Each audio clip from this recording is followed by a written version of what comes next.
Bom dia, meus queridos irmãos, quero saudá-los na graça, na paz do nosso Senhor e Salvador Jesus Cristo. Meus queridos irmãos, nós temos enviado algumas gravações dos cultos à noite para os irmãos e confesso que estou com saudade de poder gravar esta mensagem para a nossa escola bíblica dominical, hoje, domingo. E também estamos com saudades dos irmãos. Tivemos um janeiro um pouquinho atribulado, como é conhecimento dos irmãos, nós saímos para ficar uns dias de férias e aconteceu vários fatores que atrapalharam nossas férias, inclusive com o acidente com o carro, mas Deus nos guardou, nos protegeu e tudo correu conforme a vontade perfeita de Deus.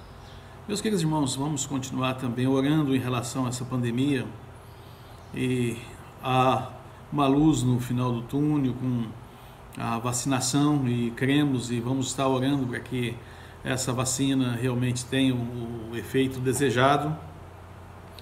E nós, como servos do Senhor, também não devemos deixar de lembrar de que cremos que Deus pode agir através desta vacina, mas é Deus que está no controle. Vemos os homens colocando todas as fichas na vacinação. Creem eles que a vacina e a vacinação vai resolver todo o problema. Mas nós sabemos que Deus está no controle. E vamos orar para que realmente esta pandemia venha a acabar nesse ano de 2021, ou que haja um controle e que as nossas vidas voltem ao normal. Tenho saudade dos irmãos aqui nos cultos, tenho saudade de ver os bancos muitas vezes vazios, mas isso é uma fase e ela vai passar e assim todos nós vamos voltar a ter os nossos cultos normais. Em relação à construção, quero dizer aos irmãos também que ela está indo e já tiramos todos os andames, as escoras, as madeiras que cobriam o vigamento e já a escada já também está quase pronta e outras coisas que nós vamos realizando e fazendo. Há muito serviço, irmãos, muito serviço. E quando pensamos em fazer uma coisa, tem que fazer a outra. Já foi feita também a paredinha onde entrava a água lá na parte de cima. Agora já está resolvido, já está com a calha, tudo pronto. E assim, conforme vai surgindo um problema ou outro, a gente vai solucionando. Também havia aquele problema de entrar água na casa de duas vizinhas. Também já foi solucionado, já está resolvido, graças a Deus. E assim a gente vai acertando todas as questões que forem necessárias a serem resolvidas. Irmãos, vamos falar um pouquinho aqui da palavra de Deus, e algo que muito me traz alegria é falar do amor e da graça do nosso Senhor e Salvador Jesus Cristo. E o tema que eu escolhi para a mensagem desta manhã é a redenção que há em Cristo. Aqui nós lemos o texto de Romanos 3, 21 ao 26, diz o seguinte: mas agora, sem lei, se manifestou a justiça de Deus, testemunhada pela lei e pelos profetas. Justiça de Deus mediante a fé em Jesus Cristo, para todos e sobre todos os que creem, porque não há distinção. Pois todos pecaram e carecem da glória de Deus, sendo justificados gratuitamente por sua graça, mediante a redenção que há em Cristo Jesus, a quem Deus propôs no seu sangue como propiciação, mediante a fé, para manifestar a sua justiça por Deus, na sua tolerância, deixado impunes os pecados anteriormente cometidos, tendo em vista a manifestação da sua justiça no tempo presente, para ele mesmo ser justo e justificador daquele que tem fé em Jesus. Meus queridos irmãos, o dicionário bíblico define redenção como o resgate do gênero humano por Jesus Cristo.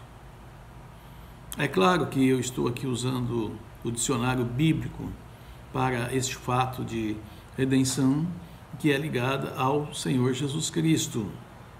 É impossível dissociar redenção de Jesus Cristo. Redenção de escravidão, pois se há redenção é porque há a escravidão. E somente serão remidos os que são cativos. Para que a redenção se efetive, é necessário que haja o remidor e que haja o escravo. O remidor era um parente de sangue, tinha de ter posses, tinha de ter condições financeiras e também deveria estar disposto a remir o escravo. Paulo, aqui em suas cartas, em especial a de Romanos, ele usa com frequência a palavra redenção. Todo judeu conhecia essa palavra. Esta palavra redenção na vida diária, no cotidiano do judeu, era muito comum. E redenção faz parte do Torá, que é a lei, o livro da lei dos judeus. E também, irmãos, nós vemos no Velho Testamento a linda história de Ruth e Boaz. Há 3 fatores contidos na redenção que podemos fazer aqui uma análise rápida. O primeiro fato, o pagamento do resgate. Quando olhamos 1 Coríntios 6,20, Paulo diz, porque fostes comprados por preço. Há um cântico muito bonito que nós cantamos, e ele diz, eu sei que foi pago um alto preço.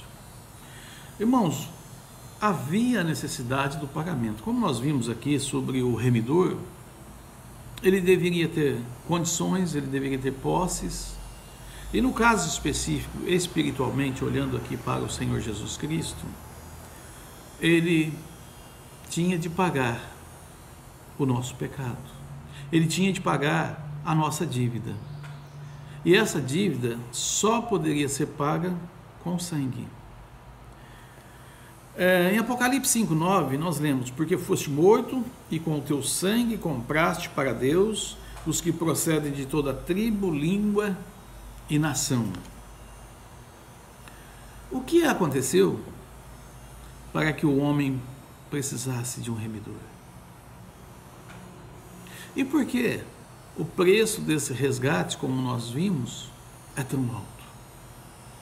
Eu não quero retornar e voltar muito na questão da história, mas é necessário lembrarmos de que Adão e Eva no jardim do Éden, pela desobediência, se tornaram pecadores. E ao se tornarem pecadores, toda a raça humana também se tornou pecadora. Nós já nascemos com o gene do pecado. Então precisamos de um remidor.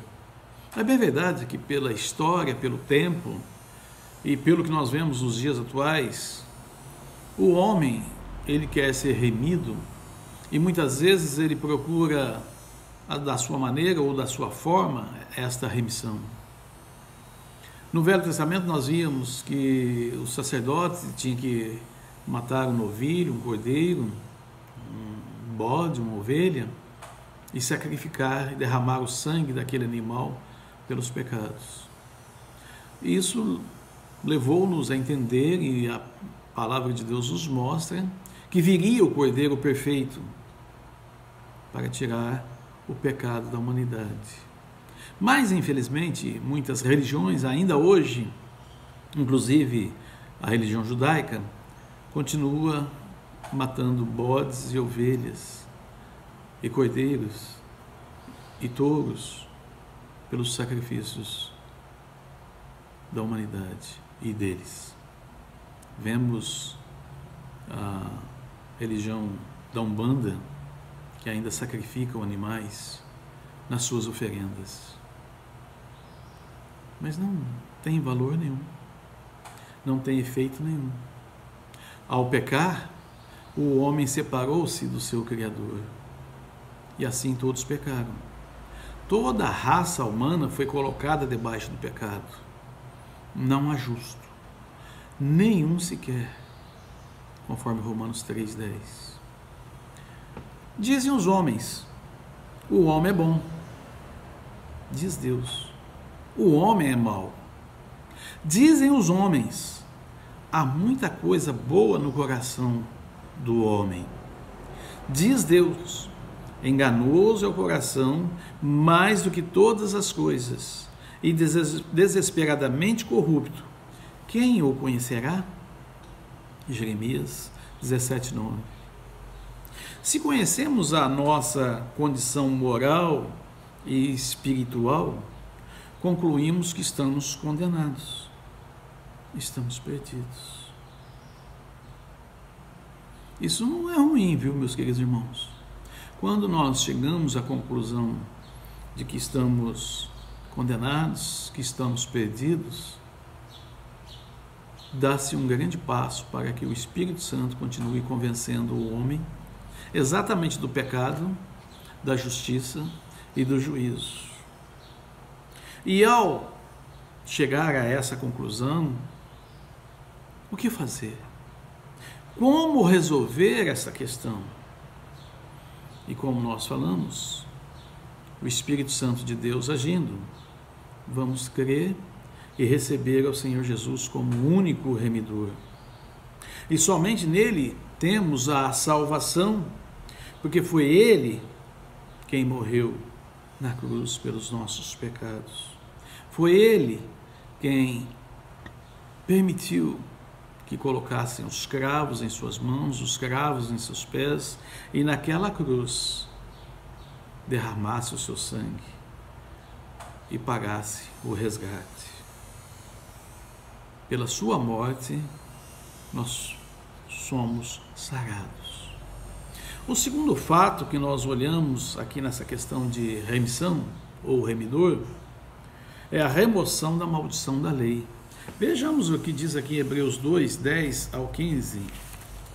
Hebreus 2, 10 ao 15.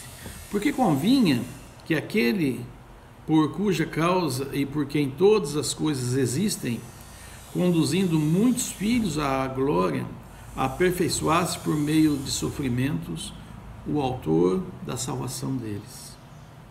Pois tanto o que santifica como os que são santificados, todos vêm de um só. Por isso é que ele não se envergonha de lhes chamar irmãos, dizendo: a meus irmãos declararei o teu nome, cantar-te-ei louvores no meio da congregação. E outra vez eu porei neles a minha confiança. E ainda, eis que estou eu e os filhos que Deus me deu. Visto, pois, que os filhos têm participação comum na carne e sangue, destes também ele igualmente participou, para que, por sua morte, destruísse aquele que tem o poder da morte, a saber, o diabo, e livrasse todos que, pelo pavor da morte, estavam sujeitos à escravidão por toda a vida. Irmãos, remoção da maldição da lei. E Hebreus diz que por toda a vida estavam condenados. Cristo nos resgatou da maldição da lei, fazendo-se ele próprio maldito em nosso lugar. Porque está escrito: maldito todo aquele que for pendurado em madeiro. Gálatas 3,13. Para resgatar os que estavam sob a lei, a fim de que recebêssemos a adoção de filhos. Gálatas 4,5. A lei traz em si a maldição. O cristão, você, eu, somos libertos desta maldição através de Cristo, o qual se fez maldito em nosso lugar. Meus queridos irmãos, quando nós pensamos em relação a esta situação, a este fato, é importante nós, em humildade, reconhecer o amor e a graça do nosso Senhor. Reconhecer o amor de Deus sobre nós, enviando seu próprio Filho para que se tornasse maldito por nós. E uma das frases que mais toca o meu coração na palavra de Deus é quando o Senhor Jesus Cristo diz: meu Deus, por que me desamparaste? Naquele momento, todo o pecado da humanidade estava sobre ele. O seu pecado, o meu pecado sobre ele. E ali ele se fez maldito. E o Pai Celestial, sendo santo e justo e perfeito, não podia ter comunhão com o pecado. E naquele momento, o Pai separou-se do Filho. E Cristo, por amor a nós, deu a sua vida para que nós tivéssemos vida. A lei traz em si a maldição. E o cristão agora é liberto por Cristo Jesus. O terceiro fato, meus queridos irmãos, é a libertação da escravidão, do pecado, para que a gente possa, assim, viver na graça. Efésios 1:7.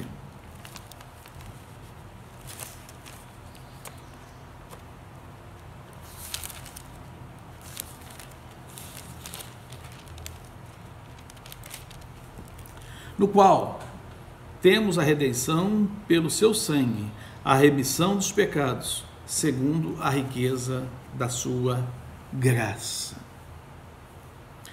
Sabendo que não foi mediante coisas corruptíveis, como prata ou ouro, que fostes resgatados do vosso fútil procedimento, mas com precioso sangue, como do cordeiro sem defeito e sem mácula, o sangue de Cristo. 1 Pedro 1:18 e 19. A redenção, meus queridos irmãos, liberta o pecador da escravidão através do pagamento desta dívida. A lei, ela mostra que nós somos pecadores. A lei mostra que estamos condenados. Mas a lei não tem poder para solucionar este problema. E quando nós olhamos aqui em 1 Pedro, em outros textos como Efésios, nós podemos ver que Cristo é a nossa redenção. É interessante olharmos e vermos que Ele está de braços abertos. Nós não somos idólatras, e nem temos o Cristo Redentor lá do Rio de Janeiro com os braços abertos, mas é uma figura que os homens todos olham. E interessante que eles olham aquele Cristo com os braços abertos e eles lembram que o Cristo está os abençoando. Primeiramente, nós entendemos que aquele Cristo não é o Cristo que nós servimos e adoramos. E em segundo lugar, também entendemos que Cristo, pelo fato de estar com os braços abertos, significa que está abençoando as pessoas. É bem verdade que nós conhecemos as Escrituras, é bem verdade que nós sabemos o que a Bíblia diz, é bem verdade que nós sabemos que Deus envia o sol para os bons e para os ruins, é bem verdade que a chuva vem para os justos e para os injustos. É bem verdade que Deus cuida de todo o ser humano, de toda a raça humana. Mas isto não quer dizer que o homem, a mulher, o jovem, o velho, a criança, tenha Jesus Cristo como Senhor e Salvador. Pois esta é a maior e maravilhosa graça de Deus. É bem verdade que quando as pessoas lembram do Cristo crucificado e sabem, todos sabem que Cristo morreu pelos pecadores, inclusive eles. Mas o que eu não consigo entender é por que eles têm profunda dificuldade de reconhecer que são pecadores e que precisam da graça do Senhor Jesus Cristo. A redenção liberta o pecador da escravidão através do pagamento efetuado, que é a morte e a ressurreição do Senhor Jesus Cristo. Neste caso, o valor infinito do sangue do nosso Senhor, vertido pelo pecador, e esse sangue é eficaz para remir os nossos pecados. Concluindo, meus irmãos, que valor nós temos diante do Pai Celestial? Pois Ele não mediu esforços para nos remir. Há uma corrente doutrinária que diz que nós não temos valor nenhum. Se não tivéssemos valor, não era necessário, ou não seria necessário Cristo ter vindo e morrido na cruz pelo pecador perdido. Todo o sofrimento que Cristo fez. Quando essa corrente assim diz que o homem não tem valor, ele está minimizando o preço pago pelos nossos pecados. Há uma outra corrente que se julgam todos merecedores das mansões celestiais, que o homem é a fina flor, que ele é o bambambam e que Deus precisa dele. Então nós ficamos pensando e olhando as correntes tanto para um lado como para outro. Eu tive um professor e ele, com a sua sabedoria, dizia: olha, nós temos que correr e fugir de todo radicalismo. Nós estamos vendo na política, radicalismo de esquerda, radicalismo de direita, tudo é perigoso. E nós devemos ser centrados, nem 8, nem 80, mas buscar a sabedoria e vermos aonde é e aonde nos encaixamos. E não há como negar de que Deus ama o pecador e que Ele enviou o seu Filho para que o seu Filho viesse e em todo o seu sofrimento, em toda a sua redenção e remissão, quando morreu na cruz e derramou seu pecado, derramou seu sangue por nós pecadores e nos fazendo perfeitos. E Deus não mediu esforços, comprou-nos com o sangue precioso do Senhor Jesus Cristo, tirando-nos da maldição da lei, dando-nos liberdade. E agora, com gratidão, vamos, queridos irmãos, dar o devido louvor ao autor e consumador de nossa fé, Jesus Cristo. Eu olho para a minha vida e vejo que estou muito aquém de realmente agir de uma maneira a entregar a minha vida, meu pensamento, meus sentimentos, tudo, minha família, tudo nas mãos do Senhor Jesus Cristo. Confiar plenamente no Senhor. Tenho caminhado e tenho buscado isto. E que nós, queridos irmãos, olhando com gratidão para o Remidor, para Jesus Cristo, autor e consumador de nossa fé, sejamos gratos e sejamos servos fiéis. Que Deus abençoe os amados e tenham um bom final de domingo e uma boa semana pela frente. Deus os abençoe. Vamos orar. Querido Deus, ó Pai de amor, obrigado por todas as bênçãos. Obrigado, ó Pai, porque nós somos gratos a Ti por tudo aquilo que o Senhor tem proposto em nossas vidas. Ó Pai, também quero orar nesse momento pelos irmãos enfermos, pela vida da irmã Regina, pela vida da irmã Andréia, pela vida da irmã Eva, da irmã Hébia, pela vida da irmã Dirce e todos os demais irmãos, ó Deus, que estão passando por lutas, tribulações, pela vida da irmã Zoé, e todos os pedidos que os irmãos têm feito, Senhor Deus, nós não lembramos, mas o Senhor sabe, e o Senhor olha nos nossos corações e atende às nossas petições. Obrigado, Pai de amor, porque nós podemos render graças a Ti, louvar, e principalmente, ó Deus, nesse tempo de pandemia, lembrarmos que somos salvos, e mesmo que o inimigo nos atinja com o mal, com a peste, ou mesmo que a nossa vida seja ceifada deste mundo, nós vamos encontrar com o Senhor Jesus Cristo nas mansões celestiais. Esta é a nossa alegria, o nosso desejo.